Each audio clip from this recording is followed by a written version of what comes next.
¿Qué tal? ¿Cómo están? Buenas tardes. Bienvenidos, bienvenidas. Saludos fraternales para todos los compañeros y compañeras que a esta hora se sintonizan con el 104.7 FM Nuevo Mundo Patagonia para escuchar el programa de análisis político desde la Patagonia, primera línea, junto a nuestros panelistas habituales, Fernando Bamonde y Dalibor Terovich, y como todos los lunes, hoy junto a nuestra querida compañera, la abogada Natacha Alarcón. Estamos también hoy día con una interesante invitada, nuestra querida compañera Julia Urquieta, también abogada de Derechos Humanos, ex subsecretaria de Previsión Social. Compañera Julia, bienvenida a nuestro programa. Bueno, ¿cómo están? Buenas tardes, gracias por la invitación, un gusto de compartir con ustedes en esta ciudad tan fría. Acá también estamos con un poquito de frío. Oiga, pero yo escuchaba que ayer tenían temperaturas medias primaverales de 20 grados, 21, 22 grados, ¿cómo es eso? No, un ratito nomás, pero está helado, helado. Bueno, nos escuchan y nos ven en nuestras redes sociales también, en Facebook, en nuestro fanpage de Facebook, Nuevo Mundo Patagonia Radio, y en nuestro canal de YouTube, Patagonia Radio Nuevo Mundo, y en nuestra señal online www.nuevomundopatagonia.cl. Entregadas las coordenadas, partimos entonces esta edición correspondiente al día de hoy, lunes 13 de julio de 2019. Vamos a, sin rodeos, entrar inmediatamente a conversar con nuestra compañera, el tema que es ineludible, ¿no? Son muchos temas los que tenemos en tabla hoy día, pero queremos partir sobre su apreciación de lo que está ocurriendo hoy día en la política chilena y lo que está ocurriendo en nuestro país a partir de esta hecatombe política que produce esta iniciativa parlamentaria de retirar el 10% de los fondos de las AFP, de los cotizantes, para ir en ayuda a las necesidades que nuestro pueblo tiene a propósito de la pandemia del COVID-19. Una situación que golpea en la línea de flotación al corazón del sistema de las AFP y que ha impactado fuertemente también al gobierno, a la derecha y particularmente en el Parlamento, ya que parlamentarios de Chile Vamos, un total de 9, de RN, 4 de la UDI, votaron en primera instancia a favor de la idea de legislar. Luego ocurrió algo parecido en la Comisión de Constitución, y ahora se aprestan los cañones para lo que va a ocurrir en el Senado, donde ya incluso algunos senadores de Chile Vamos han adelantado su voto positivo para esta iniciativa, y también por el lado de la oposición se ha alineado la oposición, los 24 votos del Parlamento, del Senado, se dice que estarían para esta iniciativa que continuaría avanzando con el tremendo dolor de cabeza que significa no solo para las AFP, sino principalmente para este gobierno que las defiende y que de alguna manera son sus creadores y padres. Julia Urquieta. Bueno,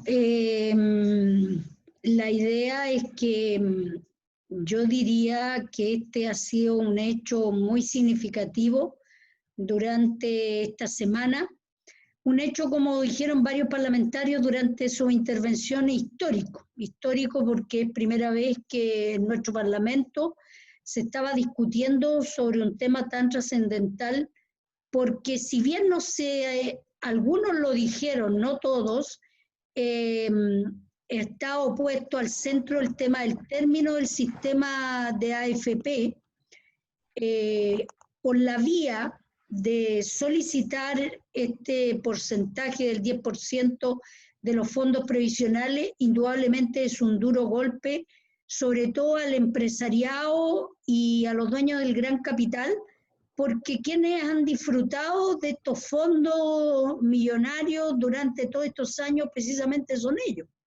Entonces, obviamente, ellos son los más preocupados porque sienten de que el retiro, indudablemente, de este 10% es un golpe muy fuerte a su sistema financiero de acumulación y, por tanto, indudablemente lo golpea, ya que ellos han usufructuado mediante sus diversas inversiones las 10 familias que son dueñas de nuestro país de estos fondos millonarios y que se han mantenido por años. Y entonces, indudablemente, hoy día ellos se sienten atemorizados porque la posibilidad de que esto sea aprobado, que es cada vez más cierta, precisamente por lo que tú mismo señalabas, porque ya de alguna otra manera se han ido alineando en el propio Senado. Bueno, viene la discusión esta semana, el miércoles, donde se tiene que hacer la discusión en particular en el Parlamento, es decir, ahí se va a ver específicamente ya no solamente la idea de legislar que se vio la semana pasada en relación al hecho de si se está o no de acuerdo, y que mayoritariamente de algo que no todo el mundo esperaba fue un tremendo triunfo, porque además unió a la oposición en un aspecto que era fundamental y fue un duro golpe a la derecha que significó sacarle 14 votos, digamos, no es menos significativo, y que fue lo que permitió también esta mayoría. Claramente lo que se espera es que posiblemente se pueda aprobar este miércoles en la Cámara de Diputados, aunque indudablemente está la cosa un poco más difícil, porque ya con las reuniones que se realizaron el día de ayer entre el presidente de la República, ¿no es cierto?, Piñera, y los presidentes de los diversos partidos de Chile Vamos, ellos están dispuestos a alinear su gente como puedan. Sin embargo, no está tan claro que los parlamentarios de Chile Vamos que apoyaron se vayan a desdecir o vayan a cambiar su voto, porque indudablemente los que votaron a favor están bastante convencidos de por qué lo hicieron y por qué tendrían que seguir manteniendo, y lo cual además sería bastante feo porque se vería como una especie de oportunismo. Y desde ese punto de vista, claramente eso ha servido para alinear también el Senado, el cual ayer se veía en algunos programas a la propia senadora Proboste señalando que ya la gran mayoría se ha pronunciado a favor, y por tanto el temor indudablemente del gran capital financiero es la posibilidad para ellos de la afectación de este fondo con el retiro del 10% en este sentido. Porque hay que decirlo que desde el punto de vista de los trabajadores, ellos sienten que son tantos años de abuso, de mal uso de este fondo y de lo que han perdido, sobre todo en los últimos meses, que indudablemente prefieren disfrutar de sus fondos ahora, aunque sean un 10%, que seguir disfrutando lo mismo de siempre de estos fondos.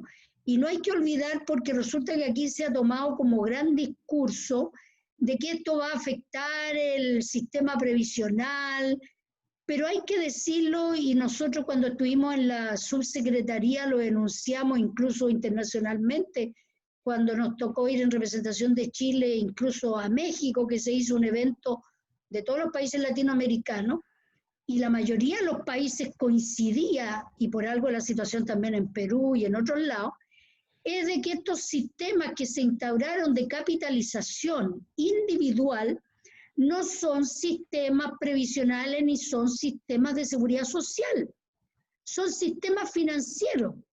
Entonces, indudablemente, que desde ese punto de vista ellos dicen, no, se va a afectar la previsión de los chilenos, pero si el sistema previsional de los chilenos, ¿cuánto han perdido durante estos años? Producto de las modificaciones que se hicieron, porque cuando se inició este sistema, no olvidemos que ellos tenían que responder de las pérdidas. Después se hizo entre gallo y medianoche una modificación y hoy día no responden por nada. Y de hecho, la pérdida que se ha tenido en el último periodo es una pérdida millonaria. Y el otro día una señora decía, bueno, ¿y qué si yo he perdido ya 10 millones de pesos en mi fondo? Entonces, desde ese punto de vista, los argumentos que ellos han dicho, esto pan para hoy, hambre para mañana, tampoco se sostiene, porque la gente siente de que aquí hay una responsabilidad del Estado. Y yo en esto quiero decir que es un tema incluso un poco más global, desde el punto de vista de que la mayoría de los países hoy día han coincidido de que frente a la crisis del neoliberalismo, como se ha expresado a través de esta pandemia, que ha dejado en evidencia los niveles de desigualdad social, no solamente en Chile, en todo el mundo, de la crisis del sistema financiero, donde se ha producido una crisis peor que la crisis subprime, indudablemente ¿a qué han recurrido la mayoría de los países? Al Estado. Porque el único capaz de enfrentar la crisis es el Estado. No van a ser los particulares como se ha demostrado en Chile, no es el empresariado, que al contrario, es el Estado el que va en ayuda del incluso gran empresariado y de todos estos sectores. ¿Por qué? Porque ellos siempre han creído que el crecimiento lo producen ellos, no la fuerza de los trabajadores, sino que ellos a través de la creación del dinero. Entonces hay que beneficiarlo a ellos para que generen riqueza y por esa vía mejorar el crecimiento, que es el planteamiento de ellos. Nosotros decimos todo lo contrario, hay que beneficiar a los trabajadores porque lo que generan la riqueza son los trabajadores, con su esfuerzo, con su trabajo. Entonces, hoy día, cuando estamos enfrentados por primera vez, como se ha dicho, esta no es cualquier crisis, una crisis profunda, donde tenemos por primera vez 2 dígitos de un 11,5 de cesantía, de millones de trabajadores cesantes, donde el tema de la crisis de las pymes y de cómo hoy día se expresa la economía en nuestro país, la gente está desesperada. Y desde ese punto de vista siente que la posibilidad de hacer este retiro del 10%, que puede ser recuperable, porque además hay cosas que aquí no se han dicho, y la derecha en eso, como domina los medios de comunicación, es muy hábil, y nosotros sí tenemos que decirlo con mucha fuerza. La propuesta no se ha dado a conocer en su totalidad, y solamente se ha puesto al centro en el retiro del 10% de los fondos. Pero lo que dice el proyecto no solamente habla del retiro del 10% de los fondos, sino que señala también que se crearía un fondo solidario en el cual el Estado tendría que poner recursos para que los trabajadores puedan recuperar este fondo de producto del retiro que se habría realizado, con el objetivo de recuperarlo posteriormente. Y por otro lado, no olvidemos que esto es un retiro voluntario. Y se ha dicho, nadie está obligado, si no quiere, a retirarlos. Y por tanto, cada uno evaluará en su momento y de acuerdo a sus necesidades el retiro o no de este 10% de acuerdo a cómo le afecte directamente. Uno de los elementos que ha quedado absolutamente al desnudo para quienes se oponen a este retiro de los fondos es que claramente los fondos no son, dentro de la concepción del sistema, de propiedad de los trabajadores, porque si no, no estaríamos en esta discusión de ninguna manera. O sea, lo que pasa es que teóricamente ahí hay una contradicción, porque se dice que son de los trabajadores, ¿ya? Sin embargo, no se dan los atributos propios del dominio. Para los que somos abogados sabemos que el dominio se implica uso, goce y disposición. Y resulta que esto es un derecho de dominio muy peculiar, porque no hay derecho ni a uso, ni a goce, ni a disposición, porque ellos prohíben que uno use, lo ocupe, se lo presten o qué sé yo. Entonces es bien absurdo. Entonces, quienes sí, sin embargo, han sido los únicos que lo han usado y han dispuesto es el gran empresariado, que ha recurrido a estos fondos permanentemente, y las compañías de seguro, que son los beneficiados con estos fondos. Ellos sí se han beneficiado en este sentido, pero efectivamente, si nos atenemos al hecho de que los trabajadores sean dueños de sus fondos, ellos tienen derecho a disponer entonces de sus fondos y decidir qué hacer con sus fondos.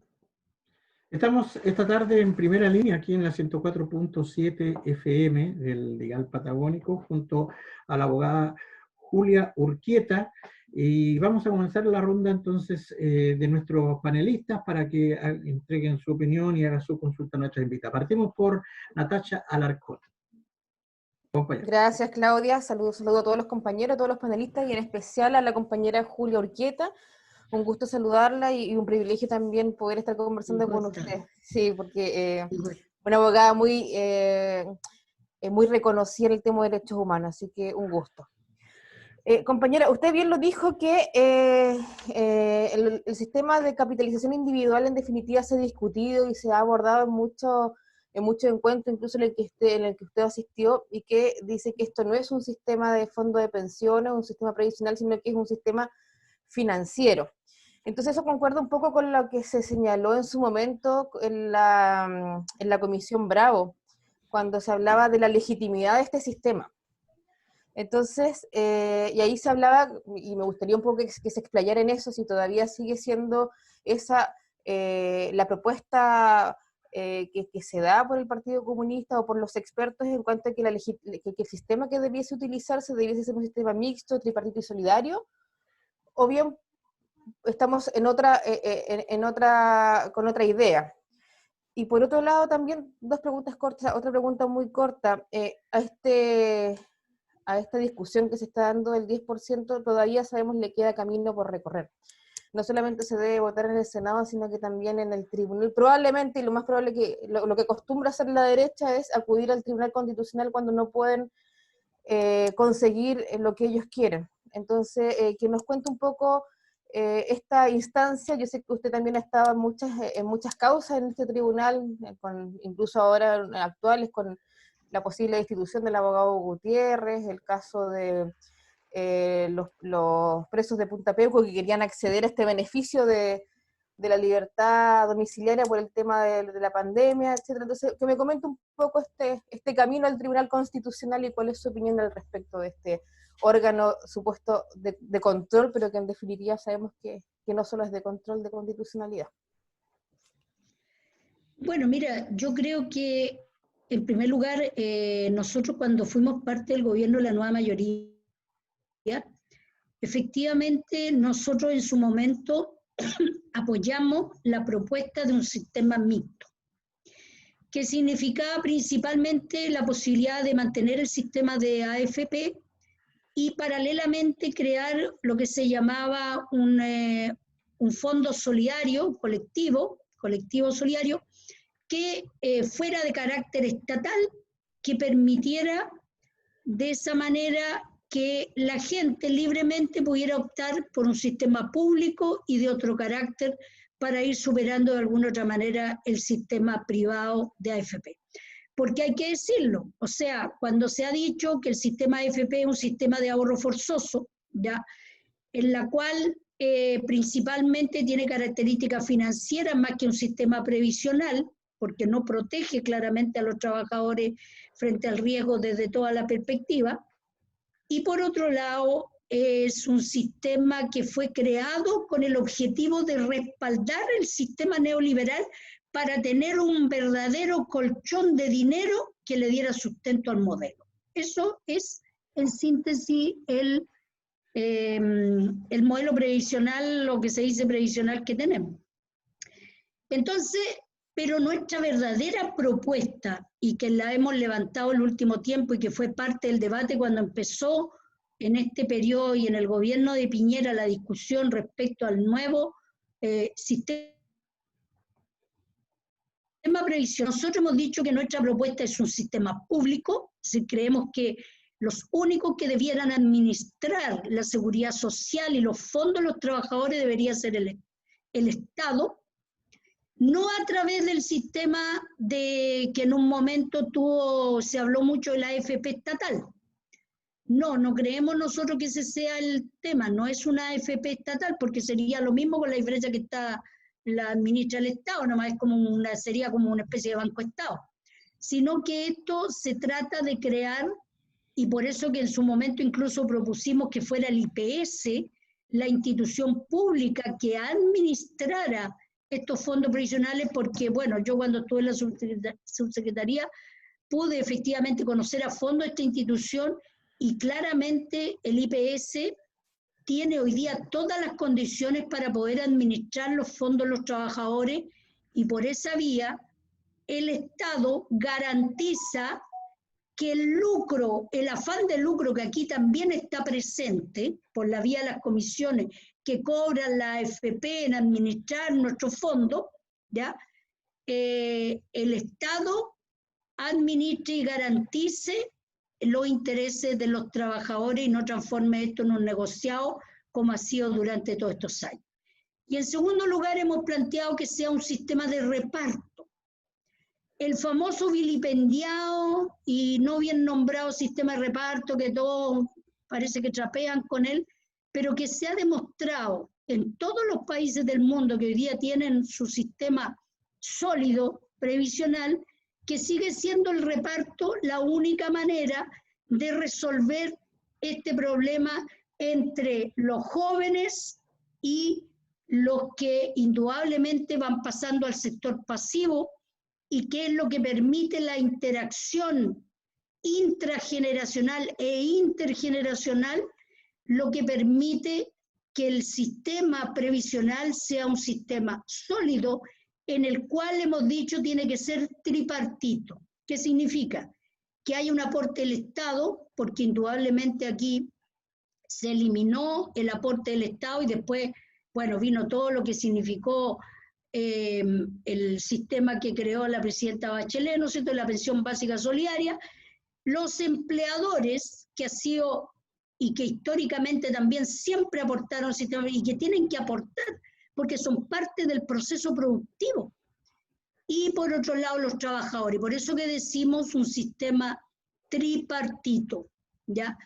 Y obviamente cuando incluso se llevó al Parlamento en el último periodo de la presidenta Bachelet la propuesta que planteaba este sistema mixto, ni ese sistema quiso aceptar la derecha. Y hoy día mienten y le mienten a la gente porque dicen que nunca, que jamás, que nunca se han planteado una reforma al sistema.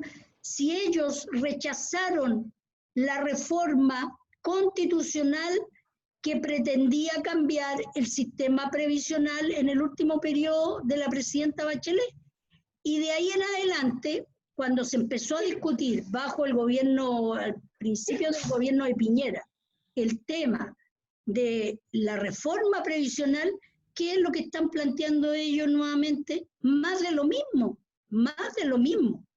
Entonces, es inaceptable porque hoy día le echan en cara a la oposición y a todos nosotros, dicen, no, pero es que ustedes no han querido cambiar el actual sistema y hoy día lo que pretenden, en vez de mejorar el sistema, dicen, es sacar los fondos y por tanto debilitarlo.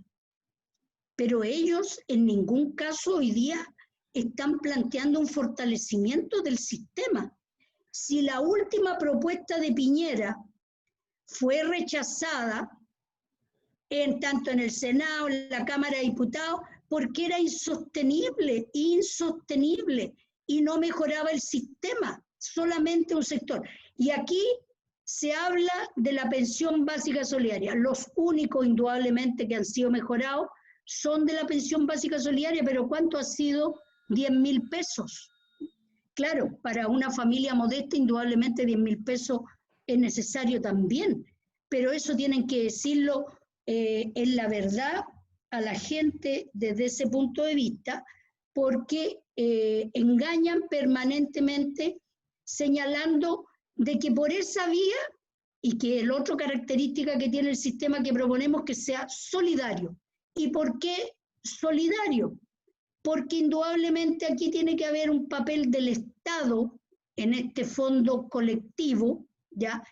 Y en ese sentido, el actual sistema de pensión básica solidaria, la derecha lo utiliza y dice, no, pero si ahí está la solidaridad del sistema, y eso es falso, porque la pensión básica solidaria es subsidio total del Estado.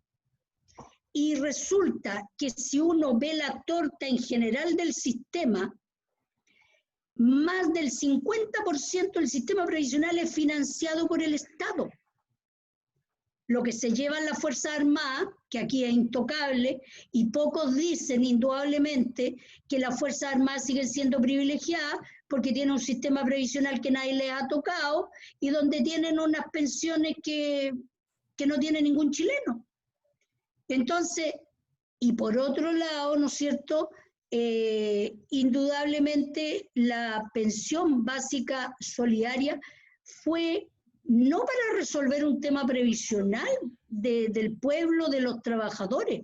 La pensión básica solidaria tendió a resolver principalmente un problema de pobreza de nuestros adultos mayores. Y por eso cuando se crea el 2008 por la presidenta Bachelet, se habló de la pensión de la doña casa, porque precisamente iba destinada a eso. Pero el problema mayor que nosotros tenemos en nuestro sistema previsional y que no se ha abordado en profundidad, y es que el problema está en los trabajadores, que son los que contribuyen con su trabajo a la producción, al crecimiento del país, etcétera, que trabajan años, como han denunciado y han dicho, ¿no es cierto?, un montón de personas, sobre todo que han sido entrevistadas, y después reciben una pensión miserable. Y eso no puede ser, en ninguna parte del mundo existe eso. ¿Y por qué después ahora se vienen a dar cuenta de que las pensiones eran miserables? Entonces, creo que son cosas que también son parte del debate. Y en ese sentido, yo creo que el debate respecto al Tribunal Constitucional, que indudablemente, pero no olvidemos que ya fueron al Tribunal Constitucional las propuestas que llevaron, por ejemplo, la profesora de Antofagasta y otros más, y sobre el cual indudablemente el Tribunal Constitucional ha mantenido su misma postura, ¿ya? De que son fondos previsionales, que de acuerdo a la Constitución, o sea, volvemos entonces al origen, al meollo de todo esto.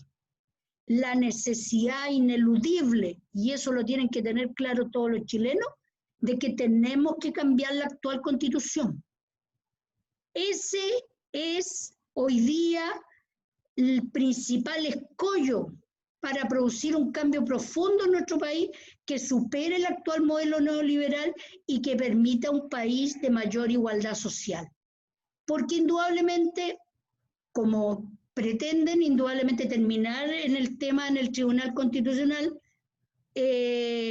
pero indudablemente que también la fuerza que desarrollen en este sentido la sociedad en su conjunto va a obligar indudablemente a que el Tribunal Constitucional no debiera oponerse a esta, sobre todo si esperamos todos, aunque no va a ser fácil respecto a la pregunta que tú hacías, indudablemente lo que viene esta semana no va a ser nada de fácil porque la presión que se va a ejercer sobre estos 14 votos indudablemente va a ser brutal.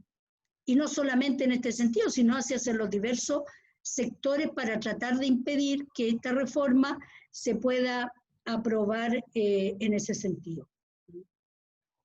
Bien, estamos conversando en la tarde de hoy aquí en el programa de Radio Nuevo Mundo Patagonia, Primera Línea, con la abogada ex subsecretaria de Previsión Social, abogada de Derechos Humanos, Julia Urquieta. Don Fernando Bamonde, profesor.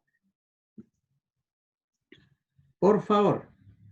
Sí, primero saludar a nuestra invitada. Gracias, Julia, por compartir con nosotros este espacio. Igual.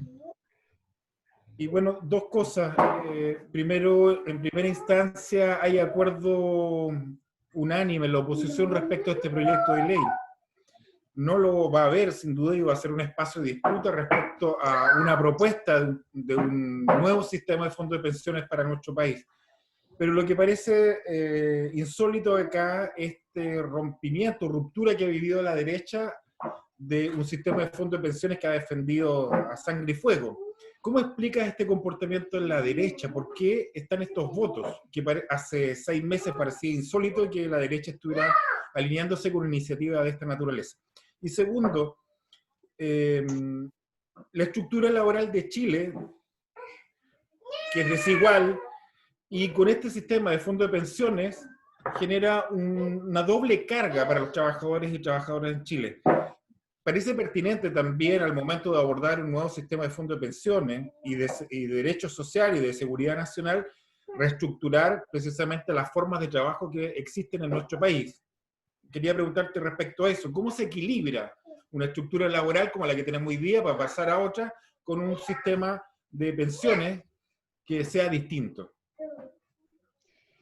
Bueno, yo creo que en primer lugar lo que ha ocurrido con la derecha y su votación en esta reforma es porque la contradicción y la profundidad de la crisis que vive el país también afecta a la derecha.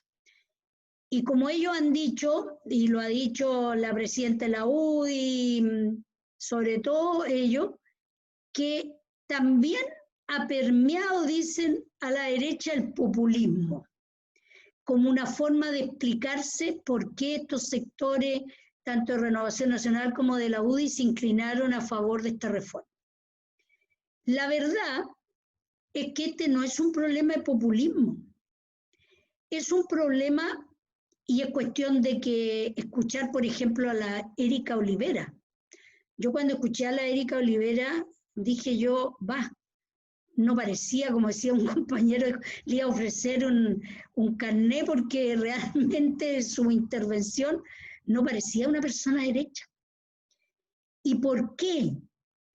Porque indudablemente la crisis es tan profunda y golpea de tal magnitud a los seres humanos hoy día en nuestro país, que nadie con un sentido común mínimo, con un grado mínimo de sentido social, o que haya vivido, porque es lo que reflejó la Erika Olivera, donde ella dice claramente, yo he vivido el hambre, dijo, yo he sabido lo que es sufrir el frío, vivir en una casa sin techo, dijo, porque el deporte es lo único que a mí me permitió surgir, y yo hoy día comprendo a la gente que está sufriendo. Y así la mayoría de los de derecha que habló, digamos, sea gente con cierta sensibilidad social, y que además están exigidos por sus propios electores, si esto no es casual. Es porque indudablemente ellos se están dando cuenta, e incluso hasta la presidenta de la UDI lo ha reconocido, de que la propuesta que ha entregado el gobierno es totalmente insuficiente, y ahí está el meollo del problema. Si cuando se decía por qué se origina este problema de la propuesta del retiro del 10%, es porque hasta el momento todas las propuestas que ha hecho el gobierno son totalmente insuficientes para enfrentar la crisis, y sobre todo para los sectores de las capas medias, porque han sido los más afectados y a los cuales no le llega ningún tipo de ayuda. Es decir, estamos hablando incluso de comerciantes, estamos hablando de taxistas, estamos hablando de los famosos cuentapropistas que se habla, los mismos profesionales. Si hoy día hay odontólogos, hay médicos que no son de la especialidad indudablemente broncopulmonar o que tiene que ver con la pandemia, que tampoco le están pudiendo atender, etcétera. Entonces ha creado personas que han perdido su empleo, que tenían su casa, habían comprado su auto y que hoy día se quedaron sin empleo de la noche a la mañana y no saben cómo enfrentar la crisis. Entonces, producto de eso, de la incapacidad del gobierno, ¿y qué es lo único que propone? Endeudarse más. Claro, con este famoso préstamo que va a dar, ¿no es cierto?, dice a un 0% de interés, que va a estar liberado y que se podrá pagar con un periodo de gracia y que se podrá pagar en 3 o 4 años, pero da lo mismo cuando se pague, si el interés es alto o es bajo, porque en la práctica el concepto es el endeudamiento. Entonces, aquí lo que han hecho otros países es hacer transferencias directas a quienes lo necesitan. Si hablamos de los 2.000 millones de dólares, pero ¿dónde están? ¿Quién lo está administrando? ¿Quién se está beneficiando con ello? Porque ellos hasta el momento lo único que han hecho, incluso a las pymes, a todo, son préstamos. Y que eso sí, ahí podríamos aplicar lo que ellos cacarean, que son pan para hoy, hambre para mañana. Porque eso significa que yo hoy día pido este préstamo y mañana sí la deuda gigantesca que van a tener la mayoría de los chilenos. Pero mira, sí, está en el tema de los estudiantes. Es gravísimo lo que va a ocurrir con el tema de los estudiantes, que no tienen capacidad para pagar sus matrículas, no solamente los medios, los universitarios, las crisis se daba cuenta de que hoy día la mayoría de las universidades van a entrar en crisis, producto de que la gente no ha podido pagar los aranceles y no han estado funcionando y por tanto nadie sabe cómo. Entonces, si el Estado no recurre a enfrentar la crisis, que es lo que corresponde en este sentido, con diversas formas, porque aquí se ha dicho, hay una parte que se ha enfrentado y que no le ha llegado a nadie, porque todo el mundo reclama de que el famoso bono COVID y este otro 2.0 están llegando mínimamente, porque hay una serie de escollos, poco menos que hay que cumplir la prueba de Tarzán, como diríamos, para poder tener derecho, y la gran mayoría de la gente, y siempre se recurre a los sectores más vulnerables. Pero díganme ustedes, esto que se hablaba, claro, de los 100.000 pesos. Claro, si la gente no tiene indudablemente para comer, bienvenidos sean 100.000 pesos, pero nadie puede decir que eso alcanza para que una familia pueda vivir cuando llevamos ya 3 meses en que la gente, mucha, no ha recibido nada de sueldo, nada. Y por eso las ollas comunes, la hambruna, etc. Entonces, desde ese punto de vista, claramente yo diría que, y a propósito de la pregunta que tú hacías, lo que ha quedado en evidencia aquí es la crisis del sistema neoliberal, en la cual la desprotección de los trabajadores ha quedado pero totalmente en evidencia. Incluso recordábamos que desde el punto de vista de los trabajadores públicos, que alguien los quería sacar incluso de esta propuesta del 10%, después lo incorporaron, pero hay una gran mayoría de trabajadores públicos que no recibe previsión porque trabajan a honorarios. Y el Estado ha sido incapaz de resolver el tema de los honorarios. No lo resolvió la compañera Bachelet, nadie lo quiere resolver porque es una papa caliente, porque dicen que es mucha plata. ¿Y qué hicieron? Una ley que incluso es regresiva, porque al final los propios trabajadores van a terminar pagando su previsión y todo, y de su propio sueldo no le mejoraron el sueldo, por tanto se rebaja el sueldo en la práctica. Y eso, ¿quién lo denuncia? ¿Quién lo dice? Entonces, claramente se han creado ahora una serie de formas, esto del teletrabajo, por ejemplo. La mayoría de la gente que yo conozco que habla del teletrabajo está descontenta si el teletrabajo no es solución. ¿A quién le pagan la luz? ¿A quién le pagan el uso del computador? ¿A quién le pagan todo lo que tiene que hacer al interior de la casa? Nadie. Entonces, es re fácil así. Entonces, claramente, hay que hacer una reingeniería respecto a cuál va a ser nuestra propuesta de un nuevo modelo económico para nuestro país. Está claro que no podemos seguir en este sistema neoliberal depredador en que hay una minoría que es dueña de la gran riqueza, entre ellas el propio Sebastián Piñera, que está entre los millonarios más grandes del mundo, ¿ya? Y sin embargo incapaz de resolver la crisis y meterse la mano al bolsillo para resolver los problemas ni siquiera de su bolsillo, sino que del Estado chileno, ¿ya? Porque aquí se ha dicho que hay múltiples formas en que el Estado chileno, producto de los equilibrios macroeconómicos, que el Estado chileno puede resolver en definitiva la crisis con mayores recursos, haciendo uso incluso de los fondos soberanos, de préstamos, de distintas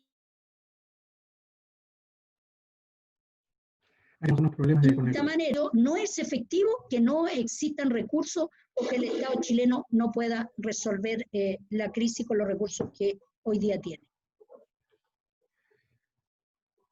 Bien, continuamos entonces. Julia, ahora es el turno del presidente regional del Partido Comunista, compañero Dalibor Itegui, su comentario y su pregunta para nuestra invitada tarde de hoy. Dalibor. Gracias, Claudio. Hola Natacha, Fernando, ¿cómo está compañera Julia? Gusto de tenerla por estas tierras australes, aunque sea de manera virtual.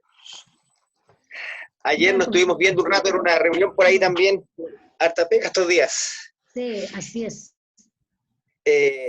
Compañera, más que una pregunta, pedirle una reflexión en realidad, pero en definitiva, usted en una parte de su intervención decía, ahora se vienen a dar cuenta, digamos, algunos de lo que estaba pasando en Chile, ¿cierto? Y uno puede ver en algunos medios de prensa, en medios escritos particularmente, una cantidad innumerable de columnas, de opiniones, incluso en medios norteamericanos muy conservadores, que buscan darle una explicación a esta situación de Chile, digamos. Hablan del gobierno de Piñera, insisten en que es un gobierno, insisten en que Chile es un modelo exitoso en Latinoamérica, pero que algo pasó en los últimos meses y que ya en realidad no se trata de un impasse o de un episodio transitorio, sino que aquí ha quedado al descubierto una profunda crisis, un enorme abismo entre el 90% de los chilenas y chilenos y un grupo pequeño. Y como digo, hasta los más conservadores lo reconocen eso. Pero al mismo tiempo usted tiene hoy día un gobierno muy tosudo, un ministro Blumel que pone en cuestión su famoso acuerdo por la paz, digamos, y le escribe, entiendo, una carta al Partido Socialista. Dirigentes del Partido Socialista dijeron que el ministro Blumel se pasó como tres pueblos, digamos, porque finalmente lo que hace es decir que como están instalando esta reforma constitucional del 10%, entonces con esto se caería el acuerdo por la paz. Cosa que seguramente apunta también a ponerle piedras en el camino al proceso constituyente, ¿no?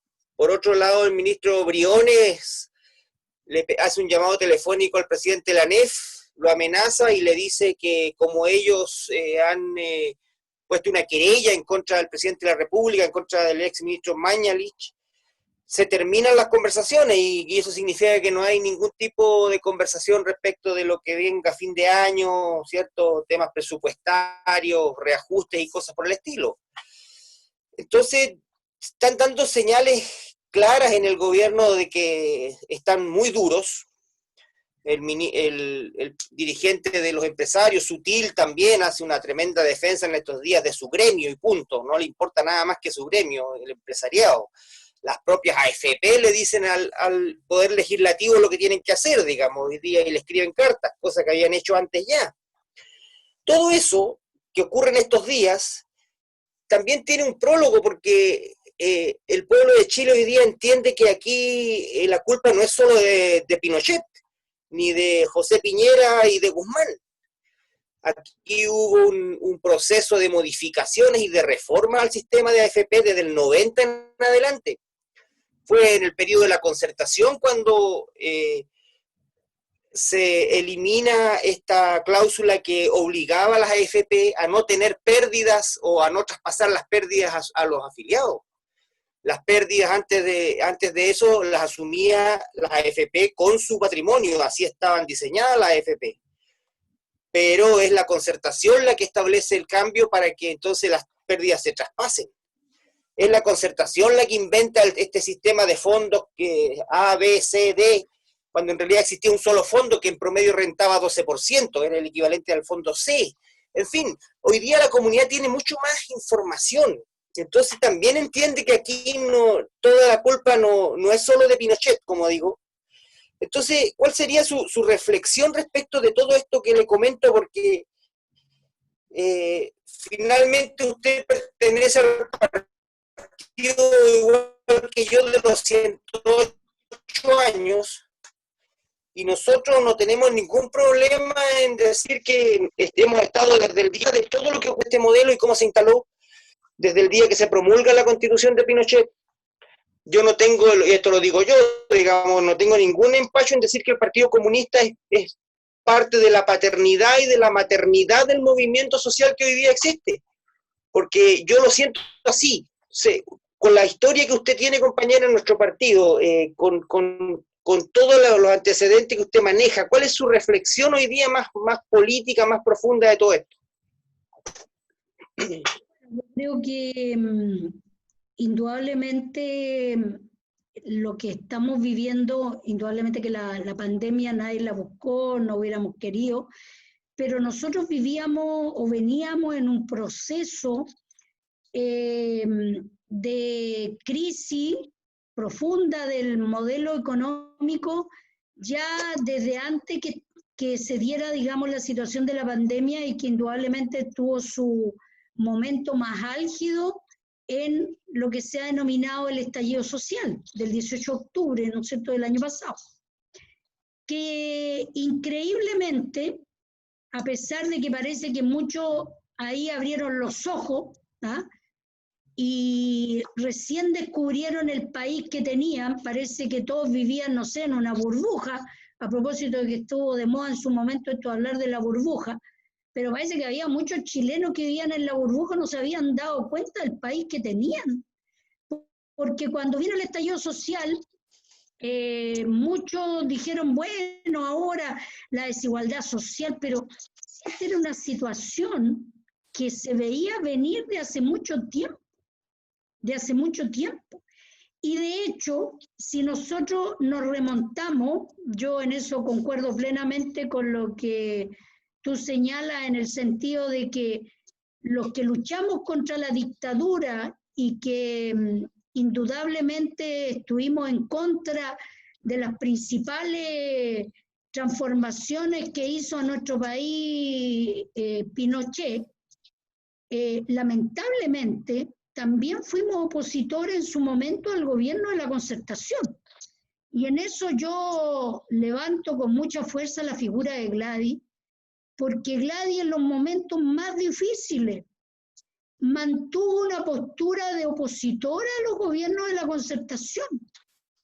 Y al principio se habló de oposición crítica y después se habló abiertamente de oposición, porque nosotros durante mucho tiempo no compartimos, y sobre todo a mí que me tocó trabajar en ese tiempo en el tema de los derechos humanos para tratar de romper con la impunidad que era grosera existente en el país,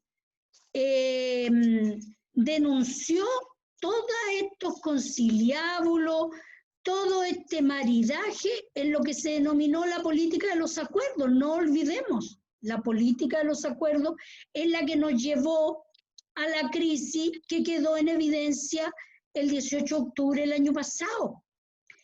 Y si recordamos bien, la primera manifestación multitudinaria respecto y en contra del sistema de FP fue el año 2016. O sea, han pasado 4 años desde, acuérdense, esa tremenda movilización que se hizo en las calles donde la gente salió a decir no más AFP. Entonces, el tema de la desigualdad social existente en nuestro país, que quedó patente con el estallido social, ¿ya? La acumulación de riqueza de unos pocos sectores, ¿ya? El tema de la crisis económica, ¿ya? La situación de las pymes, los procesos de acumulación de los que tienen las plata en el extranjero, ¿ya? El dominio que un grupo de 10 familias son dueños de la mayoría de los recursos y las principales empresas de nuestro país, ¿ya? La concentración de la riqueza. ¿Se acuerdan ustedes cuando en su momento salió este libro que se llamaba El mapa de la extrema riqueza? Eso es un libro histórico, El mapa de la extrema riqueza. Y esa situación en Chile no ha variado. Al contrario, se ha profundizado. Y hay que decir que hoy día, enhorabuena, y a pesar de la pandemia, en Chile, en nuestro pueblo, está todavía presente en su imaginario el estallido social. Y la gente, aún en estas condiciones difíciles de pandemia, ha salido a protestar, a luchar, organizándose en las ollas comunes, los cesantes que hicieron una manifestación el otro día en la organización Eduardo Miño, los trabajadores de la salud que han salido a increpar al ministro de Salud, los que salieron a increpar a Mañalich. O sea, nuestro pueblo mantiene su situación de indignación por un modelo que ya no da para más. Y claro, el estallido social tuvo como gran logro, a nuestro modo de entender, el que permitió abrir paso al cuestionamiento de la Constitución y a este acuerdo, del cual nosotros no fuimos parte indudablemente porque era un acuerdo entre cuatro paredes, etcétera, ¿ya? Pero que determinó un itinerario que muchos hoy día quieren eliminar para tener un plebiscito en la cual la gente se manifieste por el cambio a la Constitución, porque esta Constitución ya no da para más. Cuando se dice hoy día, y porque la derecha tiene mucha cara de palo, ellos hoy día señalan de que poco menos que las fuerzas opositoras están al margen de la Constitución y de la legalidad porque han entrado a cuestionar o presentar mociones que superan el estrecho marco legislativo, constitucional. Pero si ya la mayoría del pueblo y la gente se manifestó que no están de acuerdo con esta Constitución. Y el propio, como han dicho los parlamentarios, el propio Parlamento establece mecanismos para resolver estas diferencias entre los proyectos. ¿Y qué hacen ellos? Con su autoritarismo de siempre, formar un equipo de constituyentes, qué sé yo, etcétera, para que den la receta para... Si estos son problemas políticos. Y hoy día estamos frente a una crisis también política profunda. Un presidente que ya no cuenta con la mayoría con la que fue electo, que sufre el repudio generalizado, ya no olvidemos que en un momento llegó a tener el 2%, según la encuesta, ¿ya? Un parlamento que anda por ahí también, que no tiene legitimidad desde el punto de vista social, ¿ya? Entonces, hay una crisis también institucional profunda que la gente ya cree, no cree en nada, por decirlo de alguna otra manera. Y en este sentido, lo que queda en definitiva es que necesitamos cambiar la Constitución para construir un país distinto y lo tenemos que hacer con la fuerza del pueblo, con la fuerza de la gente, ¿ya? Y donde tenemos que ponernos de acuerdo una vez por todas en cuál va a ser la construcción del nuevo país que queremos, porque efectivamente hay que reconocer que hay una profunda lucha ideológica de contraposición de posiciones, y en la cual la derecha ha vuelto a retomar sus banderas más reaccionarias, lo que está haciendo con la ley de inteligencia, donde se están instalando el soplonaje, una serie, ¿para qué? Para reprimir al pueblo, porque ellos saben que posiblemente después de la pandemia, como muchos han dicho, va a haber un nuevo estallido social por la indignación que la gente siente. ¿Y cuál es la receta para ellos? Nuevamente, igual como lo han hecho siempre, la derecha lo ha hecho: la represión. Y para eso modificaron con estas leyes antibarricadas, que es una cosa pero aberrante. Mire, yo les quiero decir que yo, siguiendo vinculada al tema de los derechos humanos, he seguido vinculada a los presos políticos, y realmente es tremendo cuando uno piensa en lo que nos costó a todos los chilenos liberar a los presos políticos de la dictadura. ¿Cuánto va a costar liberar a estos jóvenes de 20 años, algunos que son menores de edad? Porque de acuerdo a las leyes que están vigentes, le están proponiendo penas de 20 y 30 años de cárcel. ¿Quién cabe en qué cabeza que un muchacho por tirar una molotov vaya a tener como 20 años de cárcel? Entonces, porque de hecho, si bien ahora producto de la pandemia y todo salió un gran número de ellos, quedan más de 50, sin considerar lo que están en el Sename, y ahora lo están distribuyendo a lo largo de todo el país. cárcel. Y por eso hemos planteado la necesidad de levantar un gran movimiento nacional, porque en algún momento va a haber que haber una ley que libere a estos cabros, porque si no, con esos tribunales, con esa fiscalía, con esos jueces, van a salir envejecidos de las cárceles. Entonces eso es algo, ¿por qué? Por haberse decidido a luchar por cambiar esta sociedad injusta. Entonces, yo creo que el pueblo siempre sufre los mayores rigores de la represión, pero no queda otro camino, porque es la única manera de poder cambiar esta sociedad. Y en ese sentido, tenemos que ser capaces de crear una gran mayoría nacional por los cambios y las transformaciones que Chile necesita, sobre todo ahora que se van a cumplir este año los 50 años, ¿no es cierto? Ya estamos en las vísperas de los 50 años de la Unidad Popular, ¿ya? Y realmente ayer, por ejemplo, tuve la oportunidad de ver un video donde se recordaba el día de la nacionalización, ¿no es cierto?, el día de la dignidad nacional, el discurso de Allende que hizo en Rancagua, cuando, qué validez, qué vigencia, cuando él defendió las riquezas nacionales y que el cobre tenía que ser chileno. Y hoy día, cuán agradecidos están incluso este propio gobierno, si no hubiera sido porque el cobre es chileno, no tendríamos los recursos para enfrentar el presupuesto nacional. Entonces hoy día, cuando nos quieren quitar el litio o no nos quieren devolver el litio, ¿ya?, que debería ser de todos los chilenos, ¿ya?, o la pelea que tenemos por el agua, que unos pocos se apropian, que es un recurso que debe pertenecernos a todos, que formalmente nos pertenece a todos, pero todos sabemos cómo se lo apropian. Entonces, hay cuestiones fundamentales que se fueron profundizando, que las transformó la dictadura, pero que lamentablemente se profundizaron bajo el gobierno de la Concertación.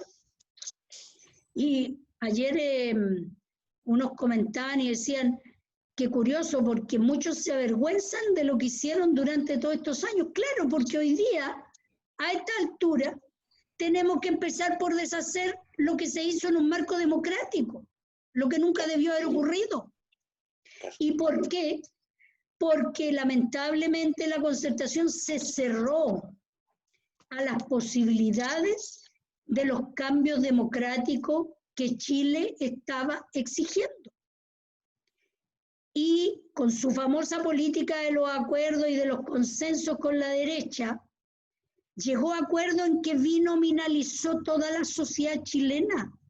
Toda la sociedad chilena, si hoy día hasta para elegir los miembros del Instituto Nacional de Derechos Humanos, los que conforman el Consejo de Televisión Nacional y todas las instituciones, los jueces, etcétera, y todo tipo de instituciones, se tiene que hacer, digamos, por acuerdos políticos espurios.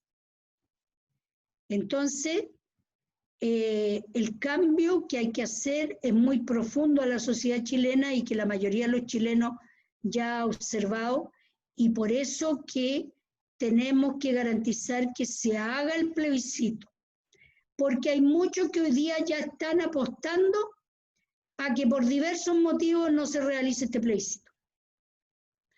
Puede ser que a lo mejor la fecha, a lo mejor, pero tiene que realizarse y tenemos que tener una nueva constitución para Chile. Y lo que sí esperamos, que esta vez nuestro pueblo no se equivoque respecto a elegir a sus representantes. Porque como yo siempre digo, la culpa no solamente la tiene el chancho, ya que están de moda muchos los dichos, sino la que le da el afrecho. Y lamentablemente se tienden a repetir, porque por ejemplo los que votaron por Piñera nos llevaron a tener un gobierno de derecha de nuevo. Y hoy día, cuando afortunadamente hay una nueva ley que va a impedir que muchos se repitan el plato por tercera vez, digamos, por cuarta, quinta, como hay algunos, ¿ya?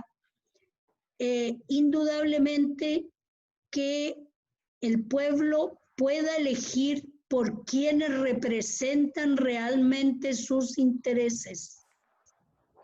Y escuchen los discursos y los contenidos de fondo.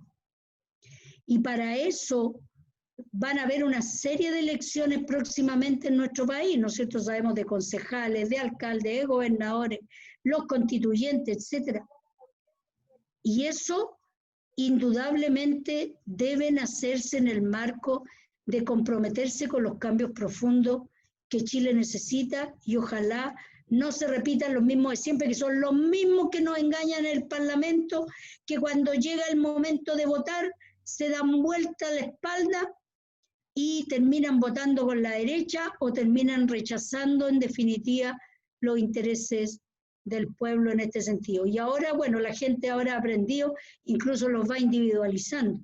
Ojalá eso en cada región se diera y se le pidiera cuenta a cada parlamentario, decirle, bueno, ¿y usted por qué votó de esta manera? Porque no nos representa. Y por eso que yo creo que también la derecha y estos sectores que de alguna otra manera es porque también saben que la gente ahora les va a cobrar la cuenta en su momento desde ese punto de vista. Muy bien, hemos llegado a nuestro programa correspondiente el día de hoy, lunes 13 de julio de 2020. Primera línea a través de las ondas radiales de la 104.7 Radio Nuevo Mundo Patagonia, también en el www.nuevomundopatagonia.cl y a través de nuestras redes sociales en Facebook y YouTube. Hoy día hemos tenido la oportunidad de compartir, de conversar, de hacer esta necesaria reflexión con la compañera Julia Urquieta, a quien le agradecemos su presencia esta tarde y ojalá nos podamos ver en otra oportunidad. Julia, muchas gracias por estar con nosotros en nuestro programa. Muchas gracias a usted por la invitación y un gusto haber compartido y poder intercambiar. Creo que hoy día más que nunca el debate ideológico, el debate de ideas es fundamental para ganar conciencia. Y gracias a ustedes. Gracias también a Dali Boretero y a Fernando Bahamonde y a Natacha Alarcón en nuestro panel, y nosotros los dejamos invitados para el próximo miércoles, siempre en este mismo horario y en este mismo punto del dial, a una nueva edición de Primera Línea aquí en la 104.7. Muchas gracias a todos y nos vemos en el día de miércoles. Chao. Chao, muchas gracias. Chao. No, cierra, ahí cerró. Salir.